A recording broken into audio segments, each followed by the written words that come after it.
Listening. À l'écoute. Yokamela. Kusikiliza. Ujiumvwa. Nyosonge tuba mukewa. À l'écoute pour s'informer.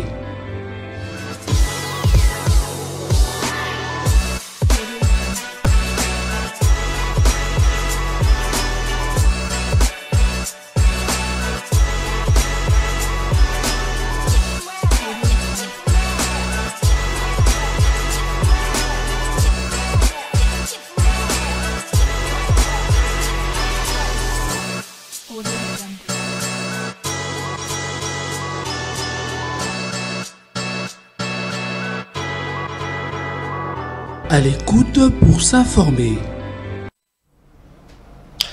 La République démocratique du Congo face au défi du respect de droits et libertés fondamentales. C'est ce thème qui sera exploité tout au long de cette émission à l'écoute, dont j'ai l'honneur de recevoir M. Romain Nganjambe Bono, communicateur et porte-parole de la Ligue de jeunes de la REP du ministre Guy Luando. Bonjour M. Romain. Bonjour Madame Jaël, merci surtout de l'invitation. Je profite aussi de l'occasion pour saluer nos téléspectateurs qui nous suivent en ce moment. Monsieur Romain, quelles sont les nouvelles du parti politique Agissons pour la République, mais aussi de son président national? Merci beaucoup Madame. Bien avant toute chose, vous me permettrez de m'acquitter d'un devoir sacré, celui de présenter mes civilités et mes honneurs à notre autorité de référence, et je cite son Excellence Maître Guy Luando Mboyo, initiateur et autorité de référence de notre parti politique. En passant, je salue aussi l'infatigable secrétaire général, le camarade Camille Richard Kalele, qui ne cesse de démontrer combien il a de la matière pour gérer au quotidien le parti Agissons pour la République et démontrer combien il intériorise la vision de notre autorité de référence. Et comme je suis de la Ligue des jeunes, vous me permettrez aussi de saluer notre coordonnateur national de la Ligue des jeunes, Maître Albert Ekolo Mayoko, celui que nous appelons les stratèges silencieux. Et pour ce qui concerne la santé du parti, le parti se porte à merveille au regard de tout ce qui a été comme moisson par rapport aux élections de 2023. Nous avions pu avoir plus ou moins 9 députés nationaux. C'était les résultats attendus. Les résultats, pour nous, c'est comparativement à d'autres partis politiques. Nous n'avons bientôt là, nous allons célébrer notre 2e anniversaire. Et en une année seulement, nous sommes arrivés à avoir plus ou moins 9 députés nationaux, 8 sénateurs, 37 députés provinciaux. Ça a été quelque chose d'élogieux qui démontre la volonté qu'a notre autorité de référence de faire de notre parti Agissons pour la République l'un des plus grands et meilleurs partis au sein du microcosme politique de notre pays. Là, j'étais en train de vous dire que le parti s'est porté bien. Nous sommes en plein préparatif de notre 2e anniversaire qui pourra s'organiser déjà. L'anniversaire tombe le 8, mais dans le cadre du mois prochain et dans le cadre de planification, il avait plu aux autorités du parti qu'on puisse faire commémorer cette grande fête le 13 du mois prochain. Et donc, voilà un peu ce que je peux peindre comme réalisation du parti Agissons pour la République à ces jours. Au sein de l'Union Sacrée, vous vous portez bien parce qu'à la sortie du gouvernement souminois, il y a eu trop de secousses, de frustration. Vous venez de dire là, 9 députés nationaux, 8 sénateurs, une trentaine de députés provinciaux. Le partage de postes au niveau de l'Union Sacrée était satisfaisant? Vous savez, notre parti politique reste et demeure un parti reconnaissant vis-à-vis du président de la République par le fait que déjà dans le premier gouvernement du président de la République, dans son premier mandat, lorsque notre autorité de référence était pris comme ministre dans ce gouvernement, il n'avait aucun poids politique. Et cela a fait en sorte que, par rapport à ses réalisations en tant que philanthrope, ça n'avait plu au président de la République de jeter son dévolu sur notre autorité de référence, chose que nous resterons, nous, à REP, reconnaissants vis-à-vis du président de la République. Et à l'avènement du gouvernement souminois, nous savons très bien que la République démocratique du Congo a plusieurs partis politiques. Cela étant, au sein de l'Union sacrée, il y a aussi beaucoup qui ont donné de l'air pour que le président de la République puisse être élu à la magistrature suprême. Ça n'avait pas de raison d'être pour que nous agissons pour la République, nous puissions marquer par, comment je peux dire, l'égoïsme ou la frustration. Il a plu au président de la République, une fois de plus, de reconduire notre autorité de référence au ministère d'État à l'aménagement du territoire. Pour nous, cela nous suffit et nous sommes contents et nous nous réjouissons de ce que le président a fait pour notre parti. Et nous, même sans ces postes, nous allons toujours être derrière le président de la République parce que nous avons cru en sa vision et en sa ferme volonté d'améliorer les conditions de vie de nos concitoyens, raison pour laquelle nous ne pouvons qu'être contents.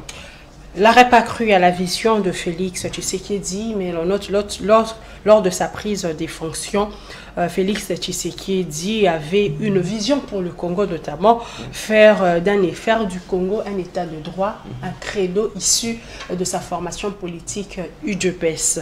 6 ans après, la République démocratique du Congo est-elle devenue un état de droit? Est-elle devenue un état de droit? Nous savons que l'état de droit, c'est un processus. Ce n'est pas se réveiller un matin, parce que vous savez, pour parler d'un état de droit, il y a plusieurs indicateurs qui entrent en jeu.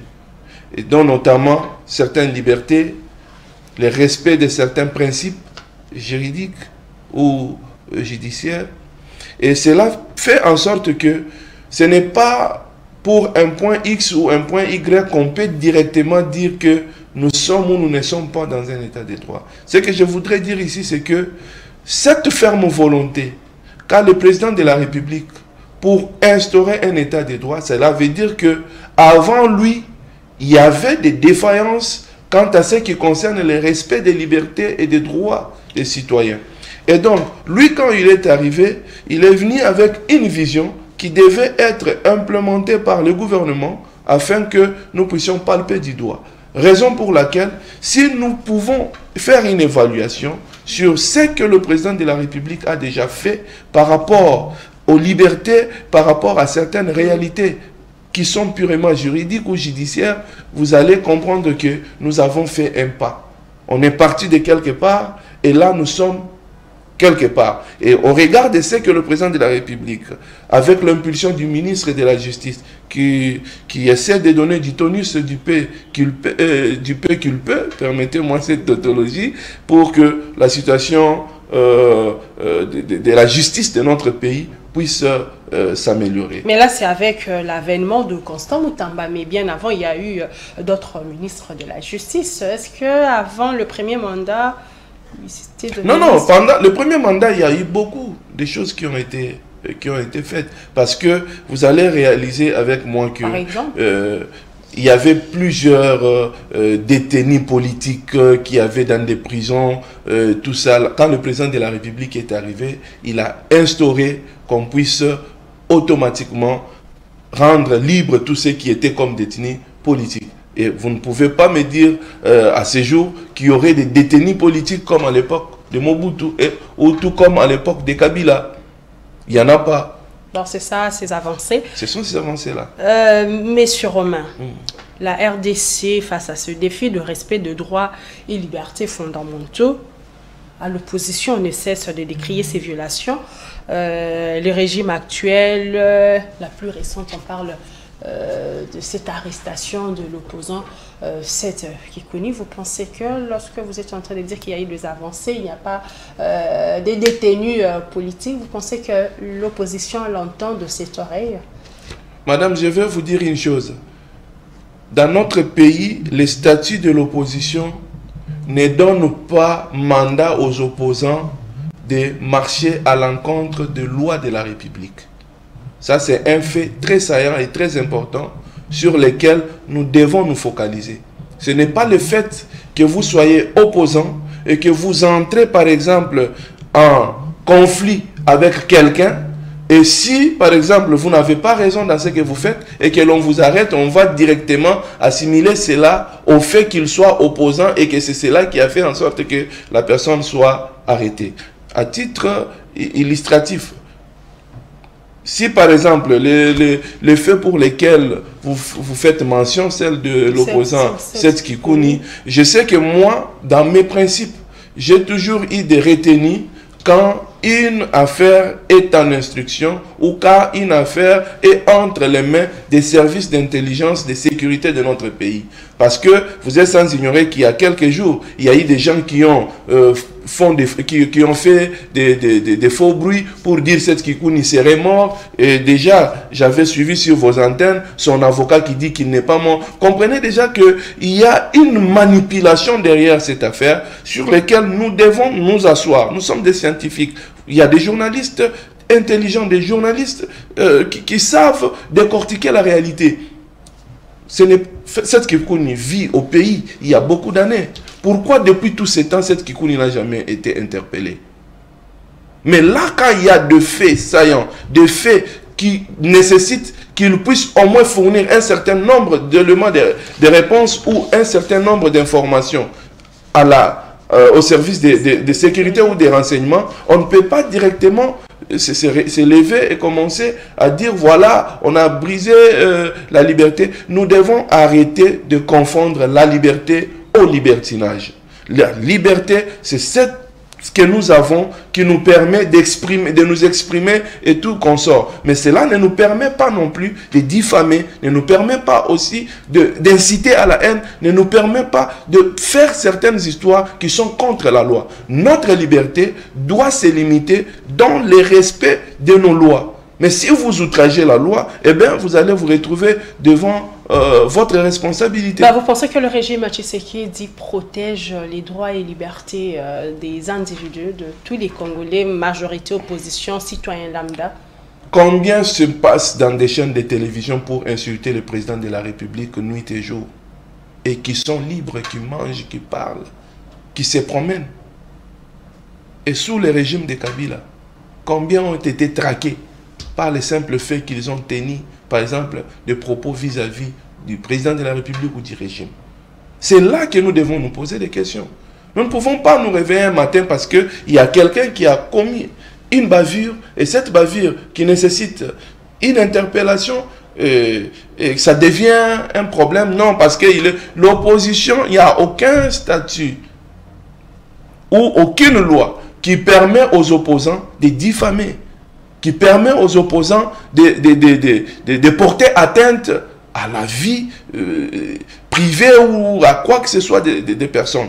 Donc, ça veut dire que quand on est opposant, c'est vrai, nous devons militer pour que nous puissions, par exemple, solliciter à ce que les conditions de vie de nos citoyens puissent s'améliorer.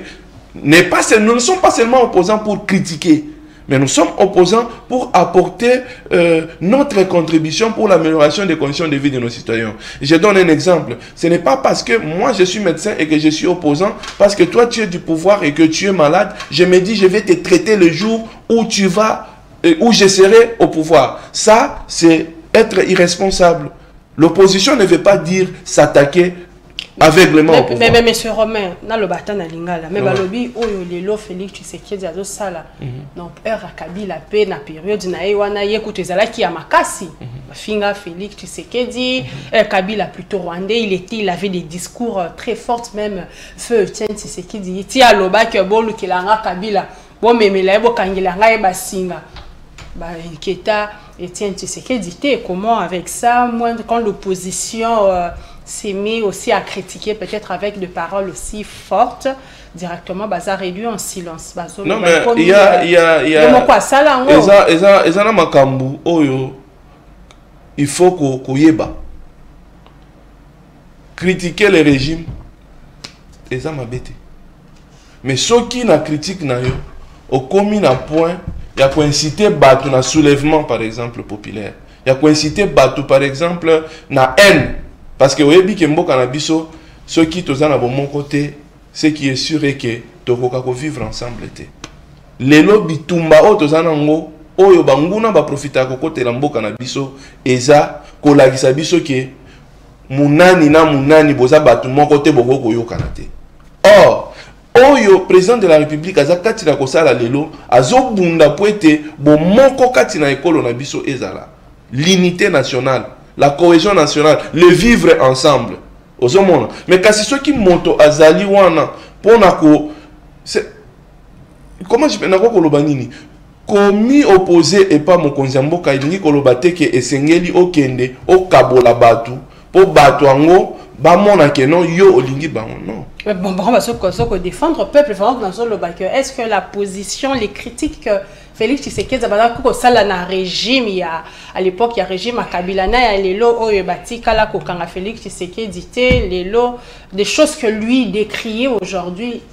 Entre guillemets, l'opposition dit que le chef de l'État est en train de faire les choses. Madame, il y a la différence à l'époque, c'est que Félix Tshisekedi disait avec Madame, c'est ce que je suis en train de vous dire.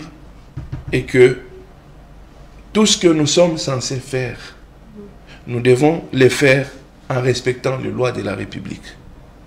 Et en respectant les lois de la République, ça veut dire que nos actes, nos actions, tout ce que nous faisons, nos faits, doivent au moins corroborer avec le bon sens. Mais quand le feu Etienne Tshisekedi, le temps à l'oba, Bokangela Kabila, Bomemelangai, lorsqu'il revendiquait qu'il y a mais déjà les faits qu'Aloba qui met non mais c'est ce que moi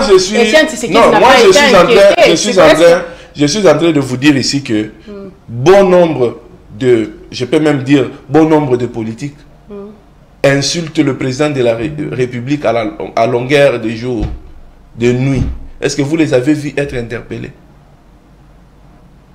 Vous pouvez me dire un seul par le fait qu'il a insulté le président de la République, qu'il a été interpellé. Ici, il y a des faits, il y a des faits graves. Il y a des faits graves qui doivent... Vous ne trouverez jamais un endroit où, par exemple, Etienne Tshisekedi de mémoire que vous dites, demander aux gens d'aller, par exemple, s'attaquer aux policiers, se battre avec les policiers. Vous voyez? Mais vous allez vous rendre compte que dans certaines organisations, certaines marches qui ont été organisées ici, vous voyez un opposant qui dit « Vous voyez par exemple des choses comme ça. Quand on dit « faisons la marche elle est pacifique. Et quand par exemple nous qui marchons pour contester quelque chose, nous sommes auteurs de certains actes qui sont contraires à la loi. Là c'est différent. Vous savez, moi j'ai toujours dit à beaucoup de gens aujourd'hui que la grande élite qu'a fait Etienne Tshisekedi de reste mémoire, ça a été une élite idéologique. Mais aujourd'hui, si vous posez la question à l'actuelle opposition, quel est le soubassement de leur combat, vous allez vous rendre compte que à 80%, ils vont s'attaquer sur des individus. Donc la personne de Félix Tshisekedi. Voilà. Mais ils doivent savoir une chose. Le problème qui doit au moins être notre priorité, ça doit être les préoccupations saillantes, telles que la situation de l'Est de notre pays, qui est en perpétuelle menace. Mais ils ont toujours mentionné cela, le social de Congolais, la situation de l'Est qui ne cesse de se dégrader, l'opposition ne cesse. Et vous pensez que le président de la République... Jusqu'à ce que Martin Fayulu lui demande un dialogue, c'est justement... Non, mais moi je vous dis, le dialogue n'a pas sa place d'être. Ça, moi je le redirai encore. L'amélioration des conditions de vie de notre peuple à l'Est de notre pays, si tout dépendait du dialogue, aujourd'hui là, on serait calme. Parce que vous vous rappellerez que depuis 1+4 jusqu'à aujourd'hui, il y a eu combien de dialogues? Mais le et dialogue tous ces dialogues, de la Saint-Sylvestre tous ces dialogues a mené Joseph Kabila est parti. Aujourd'hui, non, mais ce n'est pas le dialogue qui a fait partie Joseph Kabila. Vous devez le savoir. Ce n'est pas le dialogue qui a fait partie Joseph Kabila. Parce que mais si quand même, vous voyez... le prêtre s'était mis d'accord pour arranger les choses parce que là, il y avait l'opposition, de l'autre côté, les pouvoirs en place et ils ont voulu mettre un cadre aujourd'hui. Non, mais moi, je vais encore revenir, c'est ce dont je venais de vous dire.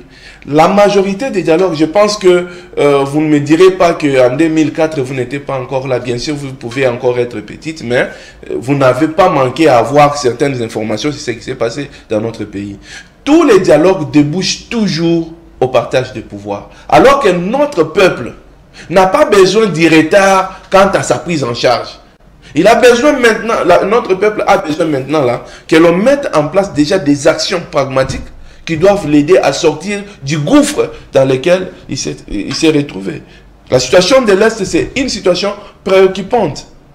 Et dans d'autres cieux, nous n'aurons même plus d'opposition.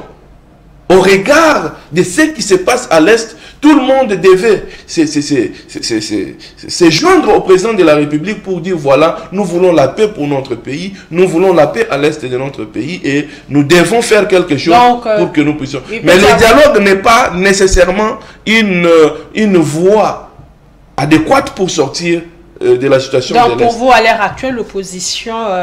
ne fait pas bien son travail, il est que dans les critiques. C'est que je donne une illustration. C'est que Martin Fayoulou sollicite comme dialogue. Tout ce qu'il a comme éléments pour soutenir ce dialogue, si ce sont des propositions. En 2020, je pense que c'est pas en 2020-2019, il a fait une proposition de sortie de crise. Et cette proposition de sortie de crise, il ne l'a pas présenté. Non, non, il ne l'a jamais présenté sous format du dialogue. Il l'a présenté sous format d'écrit. Il peut aussi faire ses propositions qu'il souhaite amener dans les dialogues par écrit. Donc là, il doit rencontrer le chef de l'État, échanger sur cela. Et ça non, pas nécessairement rencontrer le chef de l'État. Mais comment faire parvenir? Mais le chef de l'État a ses offices. Il peut écrire et déposer. Et on pourra voir la quintessence, l'urgence de cela et pour voir si ça peut être applicable ou pas. Tout dépendra du pouvoir discrétionnaire du président de la République parce que c'est lui le garant de bon fonctionnement des institutions. Donc, monsieur Romain, donc vous nous dites avec le régime Tshisekedi, les droits et les libertés fondamentaux de l'opposition sont garantis. Mais ils font des marches, ils font des meetings, ils font tout ce qu'il faut. Ils ne sont pas inquiétés. Qu'est-ce que vous voulez? Parce que là, je ne vois pas, là où ils sont là, dans les médias, jour et nuit. Certains insultant même. Mais on dit que là, le pouvoir en place s'attaque à l'opposition, mais lorsqu'il y a des cas, des détournements de fonds publics au sein du gouvernement, ils ne sont pas inquiétés. Là, il y a plus de tracts, on attaque plus l'opposition que détourné. Il y a eu vraiment des présumés détourneurs qui n'ont jamais été Madame, il s'agit là de la nette méchanceté de l'opposition. Nous avons vécu dans ce pays pendant 18 ans. Où même pas un seul jour, vous avez vu un dignitaire d'État être déféré devant la justice ou être traqué pour sa gestion. Mais aujourd'hui, il s'est installé une certaine peur dans les chefs des gestionnaires de la République. Mais en ce sens que, vous devez savoir, même le ministre de la Justice l'a dit, que les rôles, par exemple, de l'IGF est limité. Est limité au niveau du constat. Lui ne fait que les constats. Mais le système qui est déjà mis en place, vous avez vu le président de la République parler de la justice de notre pays, de l'état de la justice de notre pays. Donc c'est tout un réseau qui avait déjà été installé pour lequel le ministre de la Justice est aujourd'hui victime d'empoisonnement. Je ne suis pas là en train de défendre le ministre de la Justice, mais je suis en train de vous dire de fait que dans notre pays, il s'était installé il y a longtemps un système. Et ce système était tel que le pillage était organisé. Et pour démanteler ce système, voilà les conséquences qui en découlent. Mais quand l'opposition a détourné, non mais, détourneurs, tous ceux qui ont été... Les cas, il y a les dossiers lampadaires, forage, je suis très content par le fait que vous avez parlé de présumés. présumé. Quand on parle de présumé, donc c'est quelque chose qu'on doit vérifier, qu'on doit attester et pour dire à la fin que ce sont des hypothèses que vous soulevez. Alors si ces hypothèses... Non, moi je ne suis pas ici en train de défendre ceux qui détournent. Je ne suis pas ici en train de dire que tout va bien. Mais je suis en train juste de m'atteler sur un fait selon lequel tout ce que nous devons, parce que nous sommes devant les médias, il y a des gens qui nous suivent. Nous ne pouvons pas être ici pour dire des choses pour lesquelles nous n'avons pas les tenants et les aboutissants. C'est pour cette raison-là que moi j'ai toujours dit que chaque fois que j'interviens sur le média, si moi je n'ai pas des éléments, je m'étais. Cela va faire en sorte que chaque fois que je prendrai parole, j'aurai du crédit dans ce que je vais dire. Parce que vous avez parlé de présumés détourneurs. Il faut avoir des preuves, il faut avoir des éléments qui attestent que ceux-là sont des détourneurs. Mais chaque fois que l'on dénonce la promptitude de notre justice ou la promptitude de notre donc du mécanisme qui est mis en place maintenant, c'est différent. Et nous devons reconnaître qu'aujourd'hui, il y a un effort qui est fourni pour améliorer tant soit peu cet état des choses. Mais c'est ce que l'opposition ne reconnaît pas. Et ne reconnaîtra pas. Nous ne sommes pas aussi en attente de leur reconnaissance. Donc l'opposition maintenant, il faut décrire des détourneurs ou présumés. Mais il faut s'attaquer à la justice. Ils doivent aller à la justice, c'est ça. Parce que moi, si par exemple, je suis en possession... la personne de Félix Tshisekedi. La République est gérée par le président de la République. C'est lui qui en est garant. Mais chaque institution, chaque parcelle de la République a la responsabilité de quelqu'un. Il y a justice. C'est ça. Quand vous parlez par exemple de la liberté ou bien de séparation des pouvoirs, ça veut dire le président de la République a un rôle à jouer, le Parlement a un rôle à jouer, les cours et tribunaux ont un rôle à jouer, les médias ont un rôle à jouer. Alors, si par exemple un opposant détient les éléments de preuve que par exemple tel ou tel a fait ça, ce n'est pas aux médias. Les médias ne seront jamais des tribunaux. Les médias, oui, c'est pour dénoncer, mais là où il faut juger ces gens, c'est devant les cours et tribunaux. J'ai des preuves que vous avez fait par exemple tel fait, je vais à la justice. C'est là le nez du problème. C'est là où l'opposition doit comprendre la démarche qu'elle est censée entreprendre pour les aider à avoir gain de cause. Donc, l'opposition a tort de s'attaquer. Non, je n'ai pas dit qu'elle a tort. Je suis en train de dire que ils peuvent avoir raison. Mais dans ce qu'ils ont comme raison, ils ont une procédure. Vous allez vous tenir devant les médias, vous allez crier et faire tout. Mais les décisions judiciaires ne se prennent pas sur les médias. Est-ce que vous pensez que, comme le chef de l'État jadis qui avait dit qu'on a une opposition faible, vous pensez que cette opposition, à l'heure actuelle, elle est toujours faible? Nous avons... Et vous savez, le degré de la faiblesse de notre opposition se situe à quel niveau? C'est au niveau idéologique. Ils n'ont pas de la matière. La matière, pour eux, la matière c'est Félix Tshisekedi. Or, si vous voyez le régime Kabila, la matière, c'était son système. Aujourd'hui... à l'époque, il décriait au système mis en place par Kabila. Mais pas à la personne. Pas à la personne. Mais aujourd'hui, c'est différent. On s'en prend à la tribu de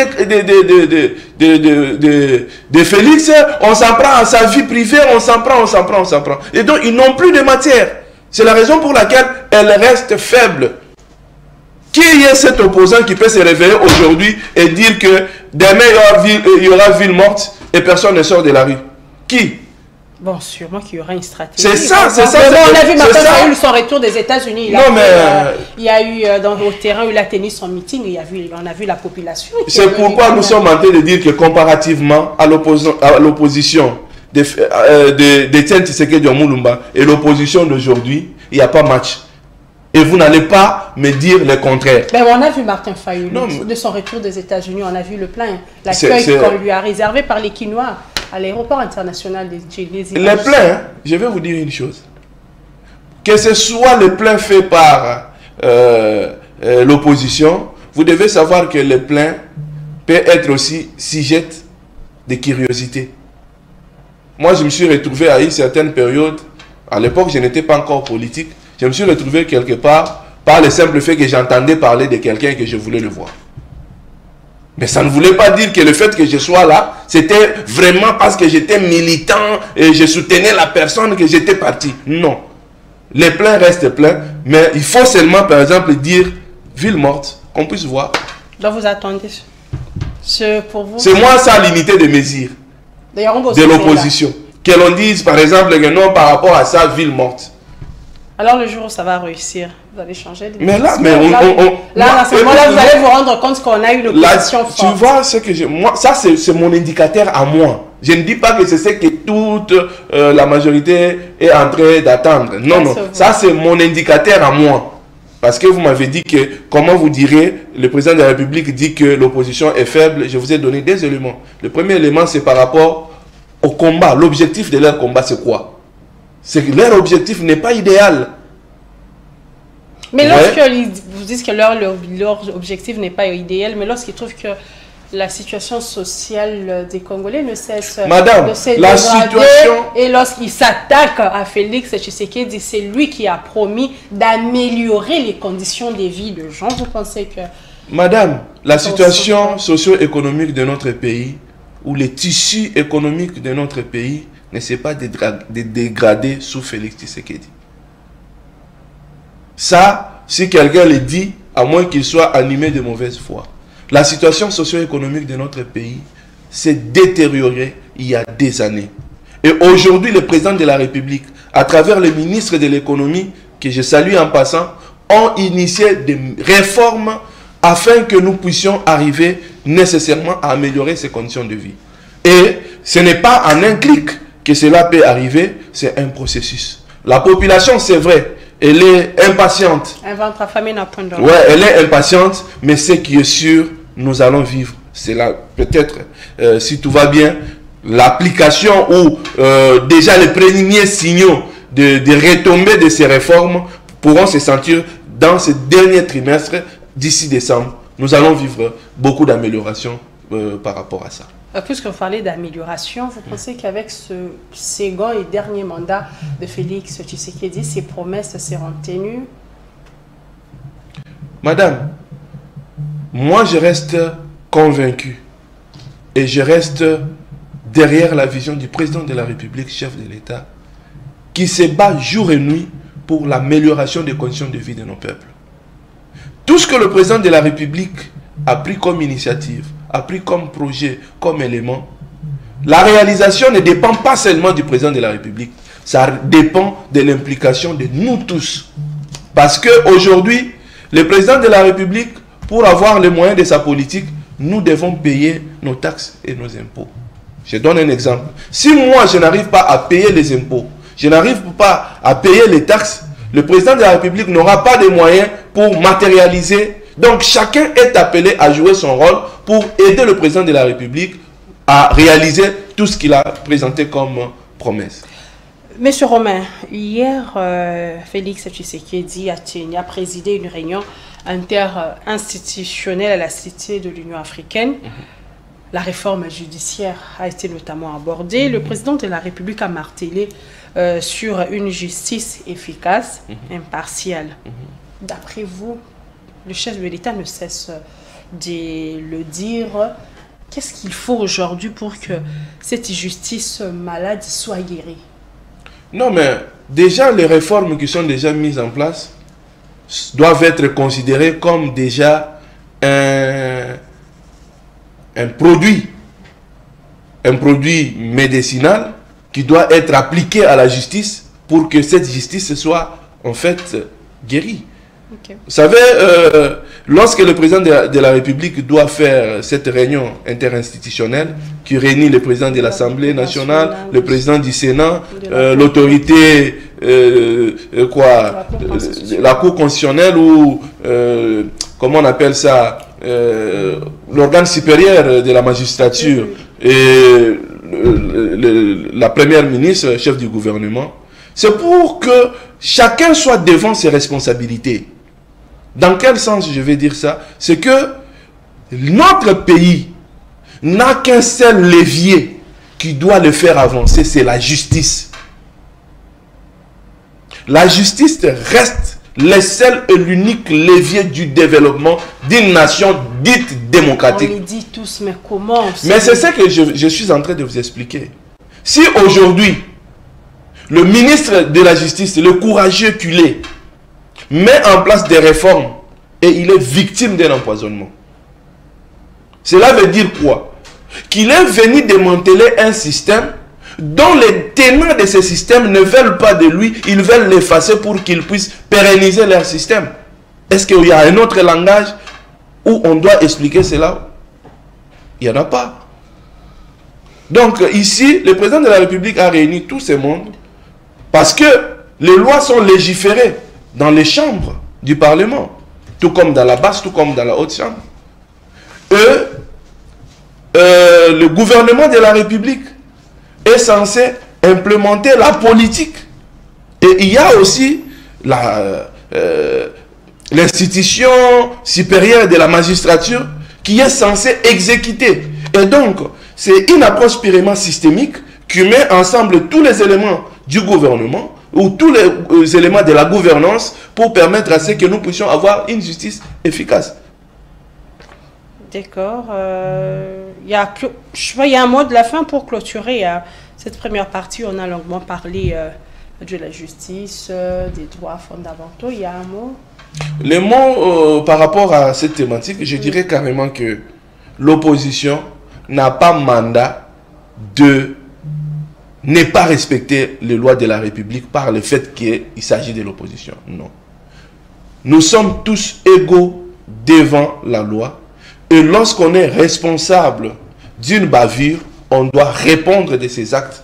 Et il ne faut pas venir crier après que voilà, c'est parce que je suis opposant que je fais ceci et que l'on m'a interpellé. Voilà un peu le mot que je peux dire sur ce point. Monsieur Romain, le lundi 16 septembre, les députés nationaux et sénateurs vont reprendre le chemin du Palais du Peuple, du Parlement. Mais cette session de septembre, elle est essentiellement budgétaire.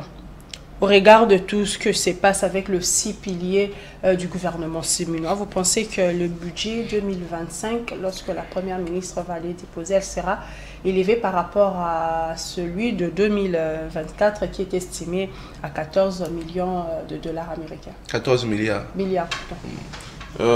Premièrement, ce que je vais dire ici est que la session de septembre, c'est une session totalement budgétaire. Et au cours de cette session, c'est là qu'on va faire la réduction des comptes. En voyant par exemple pour l'an 2023, on va se dire on avait mis par exemple le budget à 14 milliards, comme vous l'avez dit. Est-ce que nous avons été à la hauteur des assignations ou nous n'avons pas été à la hauteur? Qu'est-ce qui n'a pas marché? Qu'est-ce qui a marché? Qu'est-ce que nous devons faire pour améliorer? Je pense que ça, ce sont des techniques pratiques qui pourront être mises en place par nos parlementaires pour devoir améliorer les budgets. Mais je pense que le budget 2025 doit être axé, ça c'est mon avis, doit être axé sur vraiment le social de la population.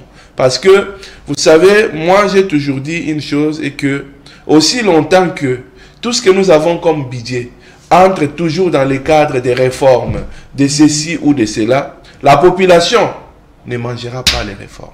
La population a besoin de voir la situation, sa situation s'améliorer. C'est pourquoi je voudrais ici que le budget 2025 puisse vraiment porter sur des aspects. La situation sécuritaire de l'Est et aussi les paniers de la ménagère de la population. Ça, c'est mon avis. Et peu importe le montant qui va être mis en place par le gouvernement de la République, mais que ces deux aspects puissent être vraiment prioritaires pour que la population puisse se retrouver. Mais à part cette session qui sera essentiellement budgétaire, mais il y a aussi d'autres questions qui sont restées peut-être pendantes à la session précédente. Mais quels sont les autres sujets que les parlementaires, je rentre au niveau de l'Assemblée nationale, qui doivent traiter d'urgence lors de cette session de septembre? Bon, j'avais aussi bien suivi le compte rendu qui avait été fait par le président de l'Assemblée nationale, le président Vital Kamerhe, qui avait dit qu'il y avait aussi la problématique des élections dans les provinces et les territoires qui ont été mis de côté. Et aussi la prise en charge de nos frères. Je connais bien un certain nombre de conseillers communaux qui, avant l'élection, ils vivaient bien. Mais maintenant, là, c'est terrible. Quelqu'un qui a abandonné son travail pour postuler comme conseiller municipal, mais qui aujourd'hui ne sait même pas la hauteur ni de son salaire, ni de son traitement.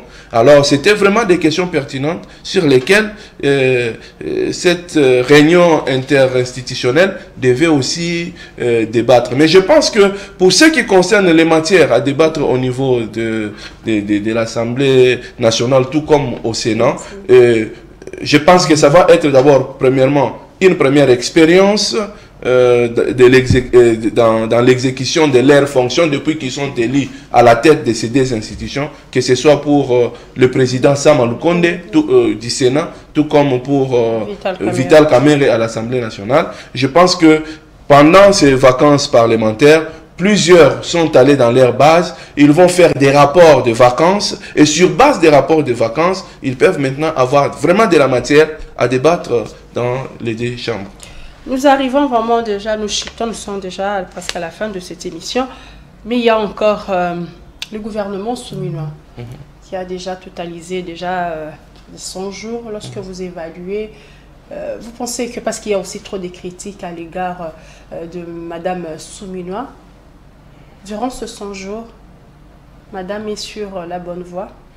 Vraiment, je peux vous garantir que Madame est sur la bonne voie. La bonne voie, pourquoi? Parce qu'au départ, Madame Souminois n'est pas populiste. Elle est technocrate.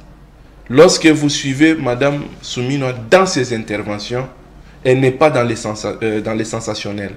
Elle est beaucoup plus dans le pragmatisme. Et donc, déjà, partant de ce qu'elle démontre déjà, dans ces 100 jours, nous avons quand même constaté qu'il y a un pas que le gouvernement de la République a pu faire, qui donne espoir, où nous autres comptons vraiment fermement à ce gouvernement qui pourra vraiment améliorer les conditions de vie de nos populations. Il y a eu aussi cette tentative d'évasion à la prison centrale de Makala. Le ministre Constant Mutamba qui avait parlé du sabotage, le chef de l'État aussi est sur cette voie. Vous pensez que il y a eu sabotage, et si, qu'est-ce qu'il faudrait faire désormais, d'après vous, en tant qu'acteur politique, pour sécuriser les prisons, la prison centrale de Makala, pour que des cas pareils, parce que le ministre avait décrié la surpopulation, il était dans la logique de désengorger, mais il y a eu encore cette vague des prisonniers qui ont encore surpeuplé la prison. Premièrement, par rapport à cette situation, je pense que lorsque un homme d'État, comme le ministre de la Justice, prend le courage, sans risque d'être contredit, et dire que ça a été du sabotage, veut dire qu'il détient les éléments nécessaires, parce que vous savez qu'en tant que ministre de la Justice, il a des services à côté de lui qui lui fournissent des informations vérifiables. Ce qui veut dire que s'il prend le risque de dire ça, donc il détient tous les éléments. Et moi, je ne peux pas être là pour entrer en contradiction avec ces propos, tout comme ceux du président de la République. Et donc, pour ce qui concerne la situation de la prison de Makala, vous êtes sans ignorer que la prison a été faite pour 1500 personnes. Mais aujourd'hui, la prison vous compte 1000%. Donc ça veut dire qu'ils sont à 15 000 prisonniers. Allez-y comprendre déjà que les conditions carcérales ne seront pas meilleures que nous pouvons l'imaginer. Mais c'est la faute au gouvernement. Non, le problème maintenant est quoi? Vous devez retenir que parmi les priorités du ministre de la Justice, il y avait le problème de désengorgement d'abord de la prison de Makala. Ce qu'il faut aussi retenir est qu'il y a beaucoup de personnes qui sont là en prison, qui ont déjà purgé autant d'années, qui ne se sont jamais, alors jamais, présentés devant leur juge naturel. Comment est-ce que vous pouvez vous imaginer que quelqu'un qui, par exemple, je donne un exemple, pour un coup et blessure, qui est censé, par exemple, faire 6 mois à 1 année de prison, se trouve en prison et fait déjà 5 ans. Vous voyez un peu ça? Et déjà, le fait déjà que cette personne n'a pas été en contact avec son juge naturel, il était difficile qu'on puisse déterminer sa sentence et cette personne est en train de courir gratuitement en prison et ils sont nombreux. C'est la raison pour laquelle vous avez remarqué que dès sa prise de fonction, le ministre de la Justice a commencé par désengorger la prison en faisant sortir des personnes telles que les cas dont je viens d'énoncer. Et ce qu'il veut maintenant ici dire, c'est que lorsqu'il a fait sortir des gens, les jours qui ont suivi, on a rempli la prison de presque le double de ce que lui a fait sortir de la prison. Vous comprenez un peu ça? Et donc, là, nous pouvons aussi dire que par rapport à la situation de la prison, les morts qu'il y a eu, je m'incline et je m'inclinerai toujours devant ces morts. Et je pense à ce niveau que les enquêtes qui sont en cours, telles que le président de la République l'a souhaité, doivent vraiment nous donner des résultats afin que les auteurs intérieurs tout comme extérieurs soient sévèrement sanctionnés. Monsieur Romain, dans 30 secondes, vous avez un mot de la fin. Nous avons débordé les temps. Dans 30 secondes, votre mot de la fin.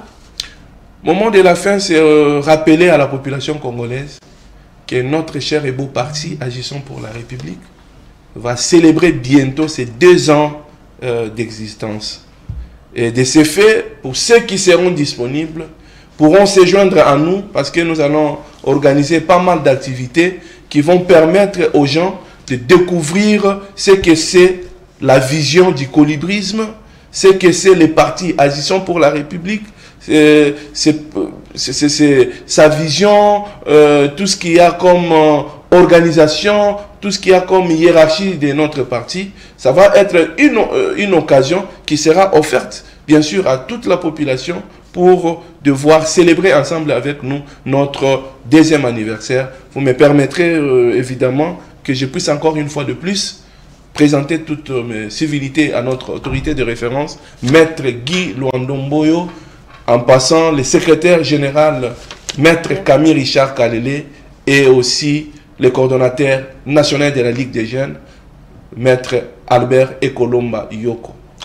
Mesdames et messieurs, nous sommes arrivés à la fin de cette émission. Vous avez écouté là M. Romain Nganjambe Bono qui a donné ses idées par rapport à son point de vue sur les libertés et droits fondamentaux de la République démocratique du Congo. Moi, je vous dis au revoir. On se retrouve la semaine prochaine et bonne suite de programme sur Actu 30. Listening. À l'écoute. Yo Kamela. Kusikiliza. Udi umvwa nyonso ngetuba mukewa. À l'écoute pour s'informer.